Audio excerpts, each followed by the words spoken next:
Students, आज हम lysosome का अध्ययन करेंगे। लाइसोसोम की खोज डुवे ने 1955 में की थी।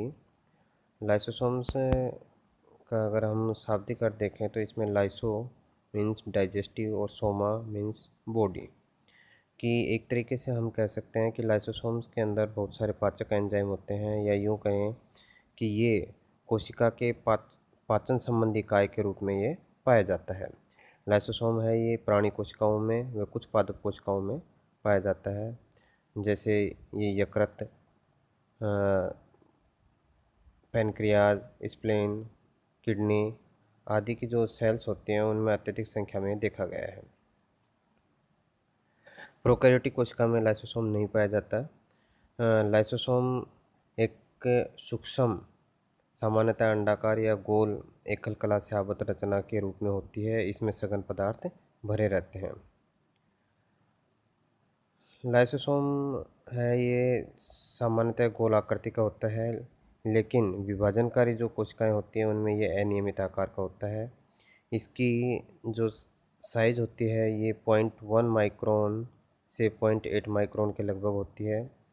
मैमल्स की जो किडनी और जो WBC होती है उसके अंदर ये 0.5 माइक्रोन या इससे भी अधिक आम माप में ये पाए जाते हैं।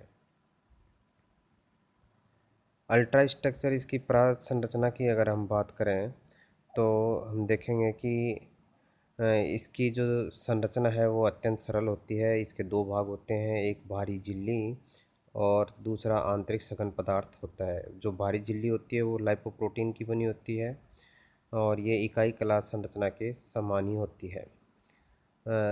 डी रॉबर्टीज ने लाइसोसोम को चार प्रकार में वर्गीकृत किया, जैसा कि हम इस डायग्राम में भी देख सकते हैं। प्राइमरी लाइसोसोम, और प्राइमरी लाइसोसोम के बाद में secondary lysosome and residual bodies and autophagic vacuoles. इन चार भागों के अंदर इसको बांटा गया। प्राइमरी जो लाइसोसोम्स है उनका निर्माण, जैसा कि हम पूर्व में भी देख चुके थे कि इसका निर्माण किससे होता है, गोल्जी बॉडी से होता है। और इसके अंदर क्या उपस्थित होते हैं, बहुत सारे पाचक एंजाइम भरे हुए रहते हैं। ये एंजाइम हैं ये राइबोसोम से संश्लेषित होकर के ER और ER से गोल्जिकाय में आते हैं, जहाँ एसिड फॉस्फेटेज क्रिया होती है। इसमें मुख्यतः एक ही प्रकार के एंजाइम पाए जाते हैं प्राइमरी लाइसोसोम के अंदर। यह एक थैले समान संरचना होती है जो कि एंजाइमों को संग्रह किए हुए रहती है। सेकेंडरी लाइसोसोम हम देखेंगे कि जो फैगोसाइटोसिस और पिनोसाइटोसिस की क्रिया होती है, जैसा कि हम यहाँ देख सकते हैं कि फैगोसाइटोसिस से किसका निर्माण होता है, फैगोसोम का, और पिनोसाइटोसिस से किसका निर्माण होता है, पिनोसोम का निर्माण होता है। और ये इस प्रकार से फैगोसोम के साथ और पिनोसोम के साथ जो ये प्राइमरी लाइसोसोम जो कि गोल्जी बॉडी से बना है वो इसके साथ अटैच हो जाता है फैगोसोम के साथ, और इसे हम बोलते हैं फैगोलाइसोसोम।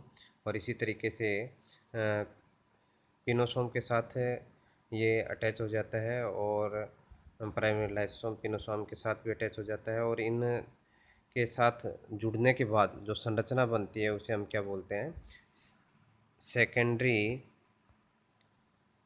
सेकेंडरी लाइसोसोम कहते हैं। जैसा कि यहाँ देखेंगे कि ये क्या है, प्राइमरी लाइसोसोम है और ये किसके साथ जुड़ जाता है, फैगोसोम के साथ इसका फ्यूजन हो जाता है और जिससे किसका निर्माण होता है, सेकेंडरी लाइसोसोम का निर्माण होता है। इसके अंदर हम देखेंगे कि जो पिनोसोम और फैगोसोम के अंदर जो खाद्य पदार्थ हैं वो होंगे और साथ में प्राइमरी लाइसोसोम के द्वारा लाए गए पाचक एंजाइम उपस्थित होंगे। ये पाचक एंजाइम है, ये इन में उपस्थित खाद्य पदार्थ या भोज्य पदार्थ हैं उनका पाचन करने का कार्य करेंगे।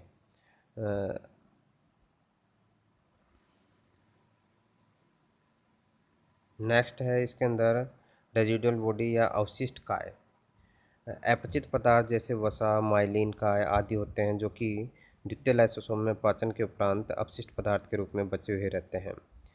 इनके पाचन हेतु जो एंजाइम है वो लाइसोसोम में नहीं होते हैं, इस कारण ये पदार्थ बचे हुए रहते हैं और ये कोशिका से क्या कर जाते हैं, एक्सोसाइटोसिस की क्रिया के द्वारा ये इनको बाहर निकाल दिया जाता है।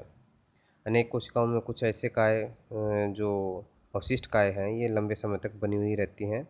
ऐसा कोशिका के वृद्ध हो जाने के कारण या एजिंग के कारण ऐसा होता है, और अपशिष्ट काय हैं, अपशिष्ट जो पदार्थ होते हैं, अनेक रोगों का कारण भी होता है। नेक्स्ट है ऑटोफैगिक वैक्यूल्स, स्वभक्षी धानियाँ। कभी-कभी कोशिकाओं के अंदर हम देखते हैं कि कोशिकाओं में स्थित अंगकों का पाचन ही लाइसोसोम के द्वारा प्रारंभ कर दिया जाता है। जैसे लाइसोसोम है, ये माइटोकॉन्ड्रिया या अंतःप्रदेवी जालिका है, इनका पाचन करता है। इसके लिए स्वभक्षी धानियाँ बनाई जाती हैं। यकृत कोशिकाओं में ऐसा कब होता है? जब भोजन की कमी होती है या भोजन पर्याप्त मात्रा में नहीं मिलता है। अतः कोशिकाओं में अपने अंगों अंगों का ही क्या प्रारंभ हो जाता है? पाचन प्रारंभ हो जाता है।